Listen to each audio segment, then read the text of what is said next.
지난 시간에 저희들이 공중 시제법공상 불생불멸 불구부정 부증불감 이 부분을 이야기했습니다. 이 공성 가운데 공성이라고 하는 것, 다시 말해서 모든 것은 서로 인연에 의해서 나타난다고 하는 것, 업보라고 하는 것. 불교의 연기설을 많은 사람들이 업보설하고 서로 모순된 사상이라고 봅니다. 왜냐하면 업보는 윤회설을 이야기하고 연기설은 무화설을 이야기하기 때문에 업보설과 무화설은 서로 모순된 사상이다. 그런데 불교 속에 이 모순된 사상이 함께 공존하려고 하다 보니까 많은 이론적인 그 갈등을 야기하고 있다. 이런 이야기를 합니다. 근데 그것은 제가 볼 때 불교의 연기설이나 업설을 잘못 이해한 것이다, 이렇게 봅니다. 왜냐하면 불교에서 말하는 업설은 기존의 다른 종교에서 말하는 업설과는 다릅니다. 우리가 지난 시간에 살펴보았듯이 불교는 업보를 이야기하는데 작자가 없다는 이야기를 하고 있는 것입니다. 다시 말해서 업을 지어서 보를 받는 그 작자, 업을 짓고 그 업을 받는 작자와 수자, 우리는 이런 생각을 합니다.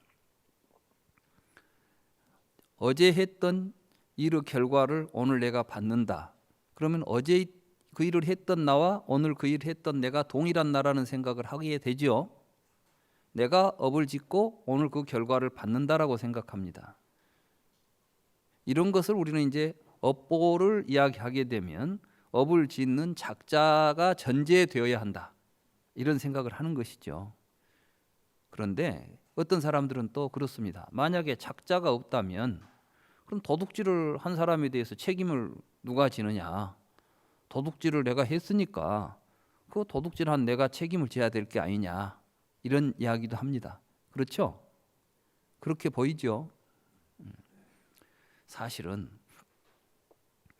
도둑질을 하기 전하고 도둑질을 한 후하고는 같은 내가 아니죠. 같은 존재가 아니죠.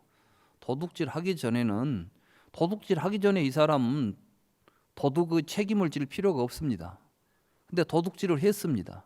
그러면 이제는 그 도둑질에 대한 책임을 져야 될 존재로 자기가 존재하게 되죠. 이거는 작자가 아니라 업보인 것입니다. 무슨 이야기인지 아시겠어요? 그러니까 내 그 업에 대한 결과로서 지금은 나는 그 도둑질에 대한 책임을 가지고 있는 존재가 되어 있는 것입니다. 그럼 한 번 이 도둑질을 하는 책임을 가지고 있는 사람은 영원히 책임을 가져야 될까요? 아니죠. 이제 그걸 반성하고 새로운 업을 지으면 이제는 도둑질했던 도둑놈은 아닌 것이죠. 새로운 내가 되는 것입니다. 이렇게 우리는 계속해서 업에 의해서 새롭게 존재할 수 있다. 궁극적으로는 그 공성, 그게 공성이죠. 그런데 우리는 그 공성을 이해하지 못하기 때문에 우리 의식 속에 항상 한 번 도둑은 영원한 도둑. 사실은 그러한 의식들 때문에 실제로 우리가 살다 보면 한 번씩 잘못을 저지를 수 있지 않겠어요? 그렇지만 언제든지 새 사람이 될 수 있다는 이야기죠. 그런데 그게 안 되기 때문에 우리는 사회적으로, 여러분들 의식 속에 그게 다 있어요. 한 번 해병은 영원한 해병이라고. 한 번 교수는 영원한 교수예요. 아마 제가 정년하고 나서도 사람들이 나보고 교수라고 부를 거예요. 근데 나는 교수 노릇, 교수 일을 할 때 교수지요. 그러니까 그 모습은 언제든지 사실은 자기는 어떤 존재도 아닌 것입니다. 그리고 어떤 상황에서 그 일을 할 때 그게 자기인 것입니다. 그러니까 제가 학교에서 학생들을 가르칠 때는 교수지만 내가 집에 와서 우리 식구들한테 교수 노릇 하려고 하면 우리 식구들이 굉장히 불만이 많을 겁니다. 그러겠죠? 근데 대부분 문제들이 일어난 데를 보면 그 공성을 잘 모르니까 문제가 일어나는 것 같아요. 내가 누군데? 자, 내가 아무리 높은 지위에 있다 하더라도 오랜만에 친구들을 만나면 그 친구들하고 만나서도 내가 대통령이라고 합시다. 친구들 만난 데서 그 자리에서 내가 대통령 노릇 하려 하면은 다른 친구들이 좋겠어요? 불편하겠어요? 거기 가면 그 친구를 만나면 친구인 거예요. 이게 정말 제대로 된 사람 사는 세상입니다. 근데 이게 안 되니까 항상 문제가 되는 거예요. 그러니까 친구가 됐다가도 누구 한 사람이 높은 지위에 되면은 서로 처지가 안 맞으면 친구도 사이가 멀어져 버려. 이 공성의 자리에서 보면 중생도 없고 부처도 없어요. 그 자리가. 이게 부처예요. 그래서 이걸 불성이라고 하는 거예요. 다시 말해서 일체법은 평등합니다. 공성의 자리에 있으면 그게 보이는 거예요.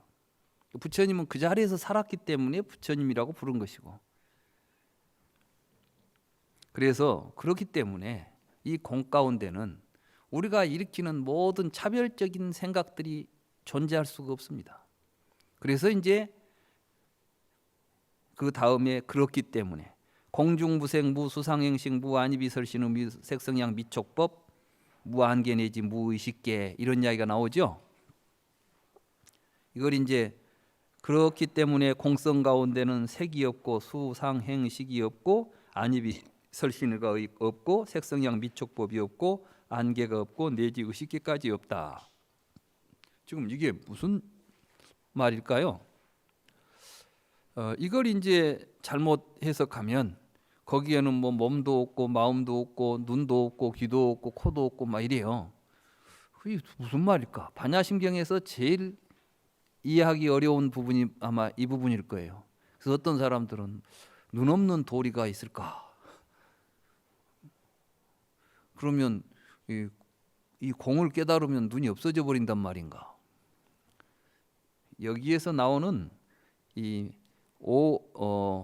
색성양 미촉법 이것들은 이제 부처님께서 그동안 쭉 설법하셨던 불교의 교리들입니다. 이것들을 아비달마 불교에서는 시류하는 것이라고 생각을 했잖아요. 그래서 이제 아비달마 법상관에 의해서 보면은 5원 12처 18개는 일체법을 통괄하는 하나의 분류법이에요. 그러니까 이 다르마들은 3세에 걸쳐서 시류한다는 생각을 한 겁니다. 그걸 지금 부정함과 동시에 실제로 부처님께서 말씀하신 이 모든 가르침들이 본래 존재해서 하는 이야기가 아니라 우리 중생들의 망상을 설명한 개념들이라는 거예요.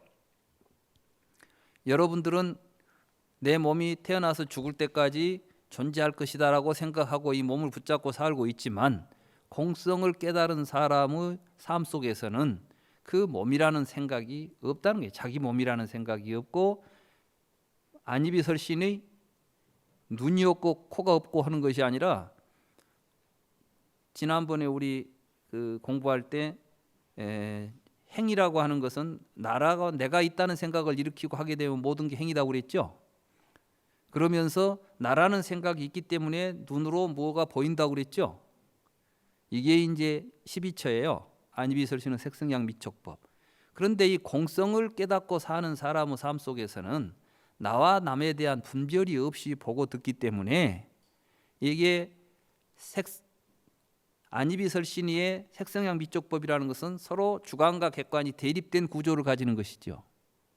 우리는 내 얼굴에는 눈이 붙어 있고 밖에는 눈에 보이는 색이 있다. 보이는 물건이 있고 그 물건을 내가 눈으로 색을 보고 귀로는 소리를 듣고 혀로는 맛을 보고 손으로 만져보고 그걸 종합해서 무엇이다라고 부르죠. 그렇죠? 컵 그러면 컵이라는 존재가 있습니다. 컵은 컵의 색깔과 빛깔이 있죠. 그러니까 내가 보고 있는 이 컵의 모양 속에는 컵이라는 존재가 들어있는 겁니다. 이게 이제 아야따나예요. 이것서 아트만이 여기 있는 것입니다. 지금 인도 사람들이 그 당시 사물을 볼 때 모든 존재 속에는 아트만이 있다. 그것을 그것으로서 존재하게 하는 것이 아트만이다. 이렇게 봤어요. 그러니까 사실은 우리가 말하는 안입이 설신이는 보고 있는 나는 보는 놈이 지금 안에서 보고 있는 겁니다. 지난 시간에 찬도기야 우파니샤드에서 브라만이 머무는 4가지 장소가 있다. 볼 때 브라만은 눈에 머물고, 들을 때는 귀에 머물고, 생각할 때는 마음에 머물고, 호흡할 때는 숨에 머문다. 이렇게 이제 설명을 합니다. 그러니까 그 안에 자기 실체성, 말하자면은 독자적인 자기 존재성을 가지고 있다는 겁니다. 모든 사물들이. 그러면 밖에 보이는 것은 왜 이걸 그러면은 이 책은 눈으로 보면은 이 책의 모양과 색깔이 보이지요. 만져보면 책의 질감이 느껴지지요. 그런데 왜 우리는 눈으로 보고도 책이라고 하고 손으로 만져보고도 책이라고 부르죠? 실제로 책을 내가 지각할 때 내가 지각하는 것은 한 가지가 아닙니다. 눈에는 색이 보였고, 손에는 촉감이 느껴졌고, 귀에는 소리가 들렸단 말씀이죠. 근데 왜 이것을 통해서 우리는 다 같이 책이라는 이름을 가지고 부를까요? 이때 이 책이 다르마, 법입니다. 이 책이 이러한 것들 속에 책으로서 있다는 것이죠. 이것이 책이 이것들을 가지고 있는 거죠. 이것이 눈에 나타날 때는 빛으로 나타나고, 귀에 들릴 때는 소리로 들리는 것이죠. 그러니까 이 속에는 뭐가 있어요? 책이 들어있는 것이죠. 아야따나, 머물고 있는 장소란 뜻이에요. 이게 이제 12입처에서 우리가 일체는 12입처다. 부처님 이렇게 말씀하셨어요. 일체는 12입처다. 그건 뭐냐 하면은 우리가 지금 세상을 보고 있는데 중생들은 세계를 어떻게 보느냐? 모두가 다 안입이 설신의를 가지고 색성양 미촉법을 지각할 때 안에는 내가 있고 밖에는 사물이 있다는 생각을 가지고 본다는 겁니다. 이렇게 해서 이것을 보고 내입처, 외입처라고 불렀던 것이에요. 그리고 아야따나라는 말 자체가 브라만이 머무는 장소, 어떤 실체가 머무는 장소라는 뜻으로 인도에서는 부처님 당시에 쓰였던 단어입니다. 근데 요즘 이제 많은 분들이 이걸 어떻게 해버리냐면 무엇이 일어나는 장소 이런 정도로 설명을 하려고 해요. 또 모든 것을 포섭하는 장소 이렇게 곳 이렇게. 실제로 부처님께서는 아야따나 12개의 아야따나 12입처를 일체라고 불렀습니다. 일체, 사르바 또는 빨리어로는 사바인데 모든 것이라는 뜻이죠. 그런데 아비달마에서는 이 일체라는 개념을 일체법이라는 개념하고 구별을 못 해버려요. 안 합니다. 그러니까 일체나 일체법이나 똑같은 말이라고 보죠. 모든이라고 한 것이 모든이라는 말이나 모든 것이라는 말이나 별 차이가 없겠죠. 굉장히 일상적으로 부처님 말씀을 받아들이는 겁니다. 거기다 또 존재라는 말까지도 일체유라는 말까지도 일체법하고 동일시해버립니다. 그러니까 일체법, 일체유, 일체 이 세 가지의 개념이 명확하게 구분이 안 된 상태에서 12처를 이해한다는 것입니다.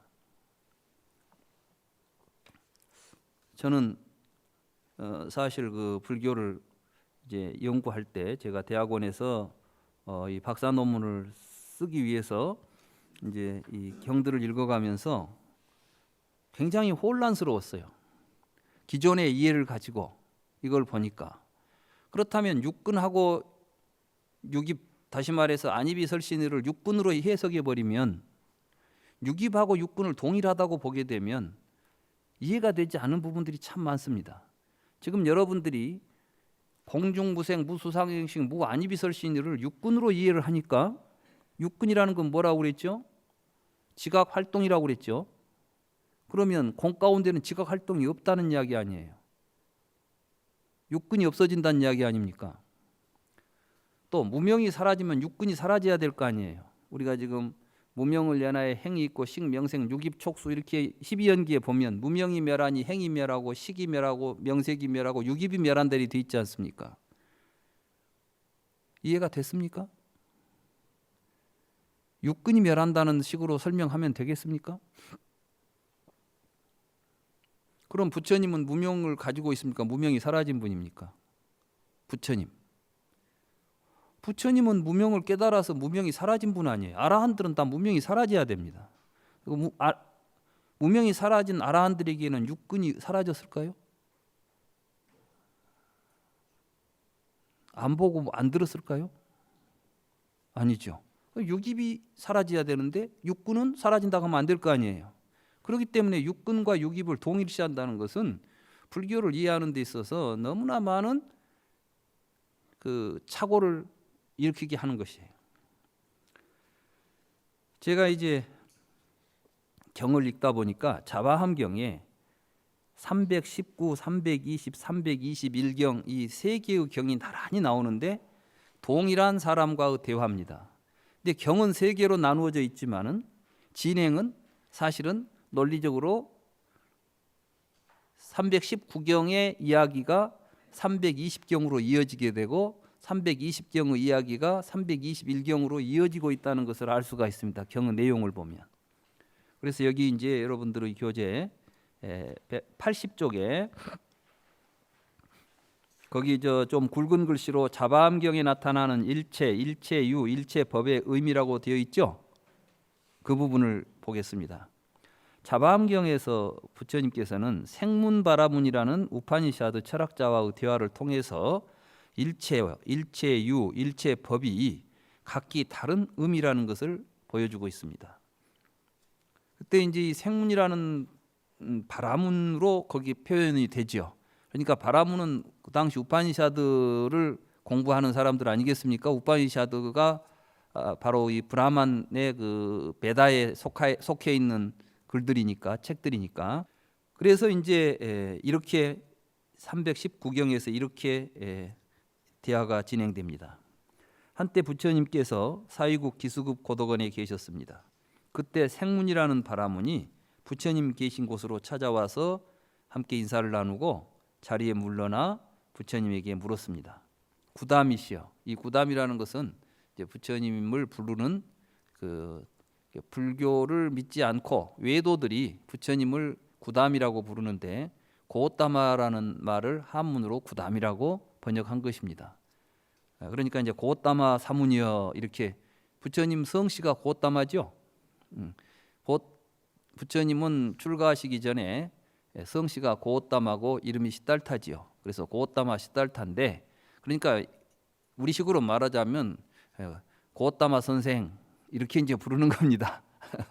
이렇게 구담이시여 일체라고 할 때 어떤 것을 일체라고 이야기합니까? 이렇게 물었어요.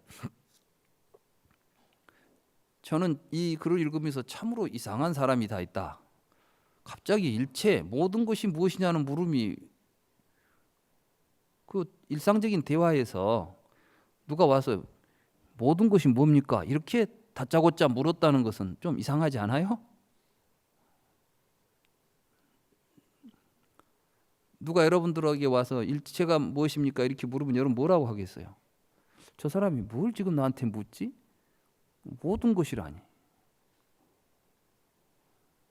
제가 이제 왜 브라만이 와가지고 이런 질문을 할까 생각을 해봤어요.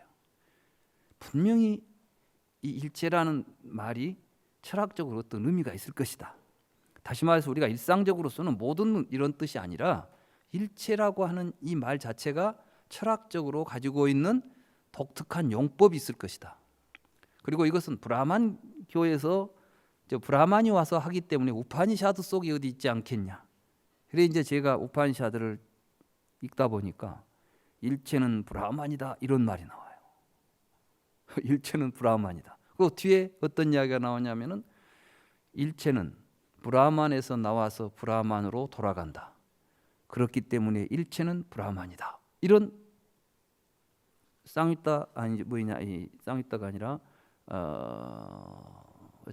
찬도기야 우파니샤드에 일체는 브라만이다 이런 표현이 나옵니다. 그래서 제가 이제 맞다.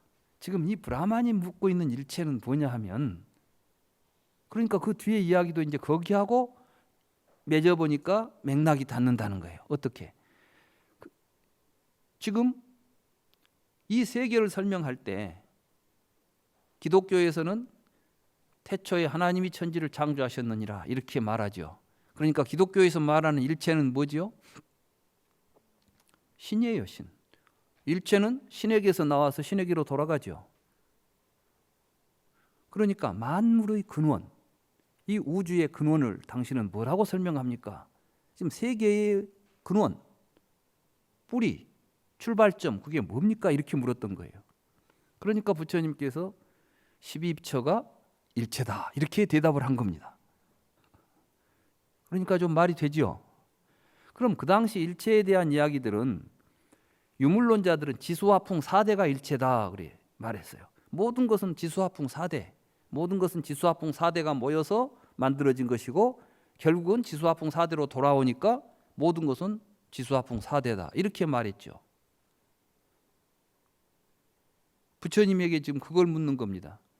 당신이 이 세계를 설명하려고 할 때 당신은 이 세계의 근원, 이 세계를 설명하려고 할 때 그 출발점이 되는 모든 것을 설명할 수 있는 그 근본 실체가 뭡니까? 이렇게 물었던 겁니다. 그런데 부처님은 지금 여기서 실체를 이야기했죠. 근데 부처님은 실체를 이야기한 게 아니라 보고, 듣고, 냄새 맡고, 맛보고, 만지는 것. 이게 일체다. 이렇게 말해버렸잖아요. 그러니까 지금 이 브라만이 와서 묻는 것은 명사적 존재를 물었던 것이에요. 우리가 이름 붙여서 뭐라고 할 수 있는 것, 존재가 무엇이냐, 실체, 근본 존재가 뭐냐 이렇게 물으니까 부처님께서는 근본 존재가 문제가 아니라 우리들의 인식으로부터 다시 말해서 보고 듣고 냄새 맡고 맛보고 만지고 생각하는 것이 세계다 이 말씀을 하신 거예요. 이제 아까 제가 여러분들에게 양자역학에서 이 세계는 더 이상 시간과 공간 속에 있는 어떤 물질이나 존재가 아니라고 그랬죠. 그래서 이제 슈레딩거라고 하는 그 오스트리아의 물리학자입니다. 이분이 이제 양자역학의 초석을 놓았고 양자역학의 어떤 그 양자역학을 학문적으로 체계화시킨 매우 중요한 그 물리학자인데 이분은 세계는 사실상 인간의 감각과 지각과 기억의 구조물이다. 이런 말을 했어요. 전에도 전 시간에 말씀드렸듯이 이제는 더 이상 과학에서도 내가 보지 않은데도 어떤 형태로 세계가 실제한다는 생각을 해서는 안 된다는 이야기를 하는 것입니다. 그래도 이해가 잘 안 되시죠? 근데 참 알고 보면 쉬운 이야기예요. 꼭 양자역학까지 안 가더라도 우리의 일상적인 삶에서 우리가 얼마든지 보고 느낄 수 있는 이야기입니다.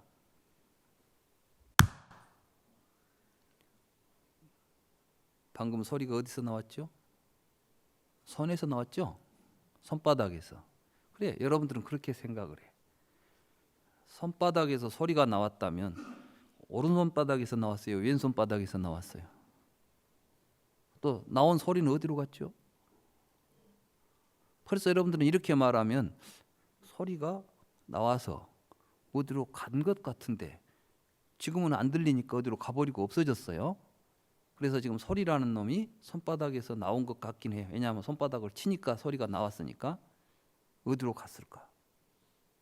이제 생각에 따라서 각기 다른 주장들도 할 거예요. 이론이 돼요, 이게.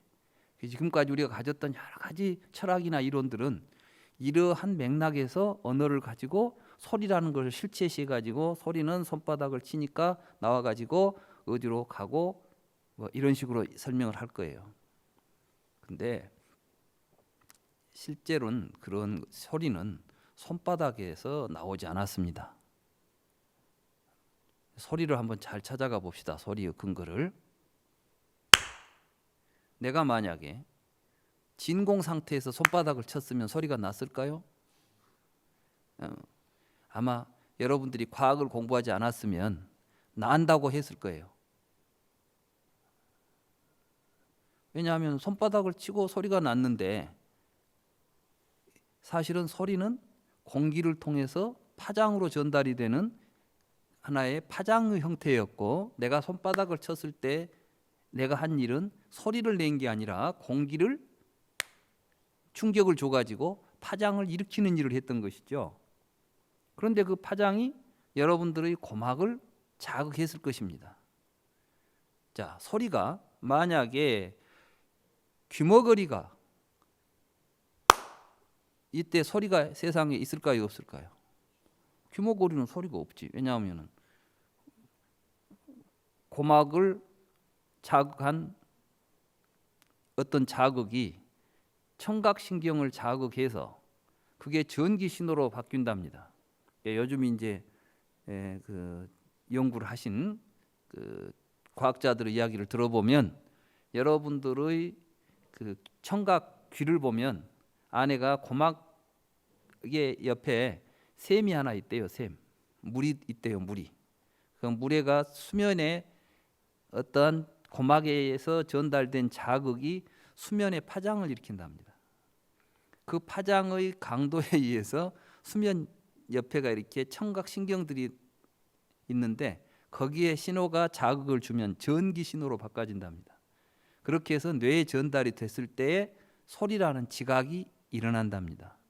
그러니까 사실은 소리는 손바닥에서 나온 게 아니라 이 조건들이 갖추어질 때에 하나라도 이 조건이 빠져버리면 소리는 형성이 안 되겠죠.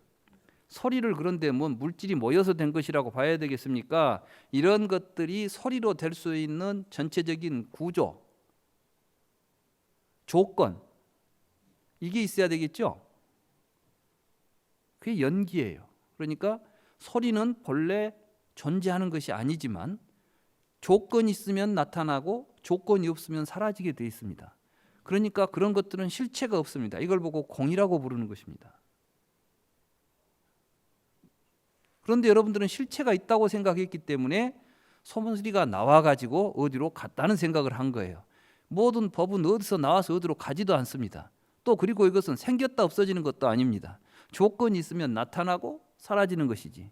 이것을 불교에서는 연생연멸이라고 했지요. 생멸이라는 개념으로, 생멸이라는 것은 무엇이 생기고 없어져야 되는 주체가 있어야 되잖아요. 그러니까 이것은 업보로서 존재하지 작자로서 존재하는 게 아니에요. 소리가 여러분들에게 들리는 게 아니라 들으니까 소리가 나타나는 겁니다.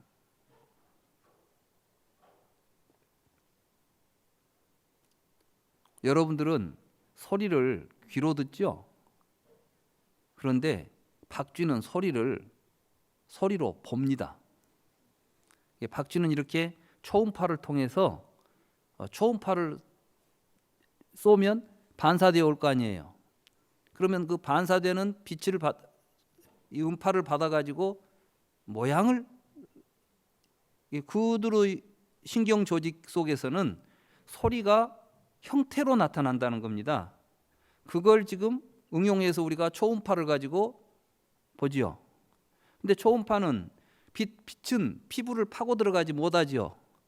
음파는 그런데 좀 더 안으로 들어가서 반사가 된대요.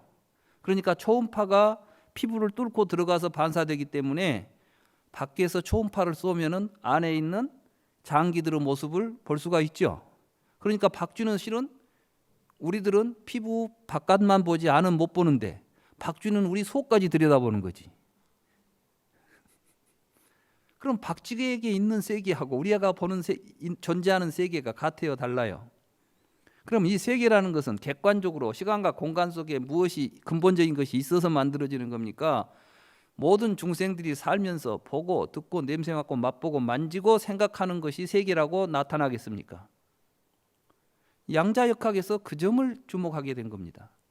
그렇게 해서 그 양자역학을 했던 슈레딩거라는 사람은 과학적으로 보건대 세계란 사실상 인간의 세계는 인간의 감각과 지각과 기억의 구조물이고 박쥐의 세계는 박쥐의 감각과 지각과 기억의 구조물입니다. 그러니까 지난 시간에 말씀드렸듯이 어떠한 선형동물은 빛을 맛으로 느낀답니다. 그렇다면 지금 여기에서 지렁이나 이런 선형동물을 놔두면 이 빛은 참 맛있네 뭐 이렇게 눈이 없으니까 빛을 볼 수는 없지만 피부에서 빛의 자극을 어떤 식으로 지각해내느냐가 그들의 세계를 만들어냅니다.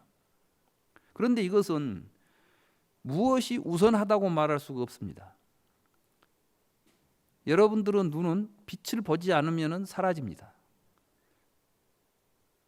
그래서 동굴에서 오랫동안 빛을 보지 못하고 살아가는 동굴들의 생명체들은, 동굴 생명들은 사실은 시각 능력들이 없어져 가지고 전부 다 눈은 있지만 시각 능력이 없다고 합니다. 잘 아시죠? 이것이 바로 무엇이냐 하면 이제 부처님께서는 지금 우리가 일체라고 하는데 다른 그 당시 인도에서 이런 생각을 하긴 했겠어요? 브라만 신이 세계를 만들었을 것이다. 아니 지수화풍 4가지 물질들이 만들어졌을 것이다. 이런 식의 사고를 하고 있을 때 부처님은 정말 우리가 있다고 하는 것이 뭘까? 이런 문제를 가지고 깊게 성찰하신 거예요. 오늘 강의는 여기까지 하겠습니다. 네, 감사합니다.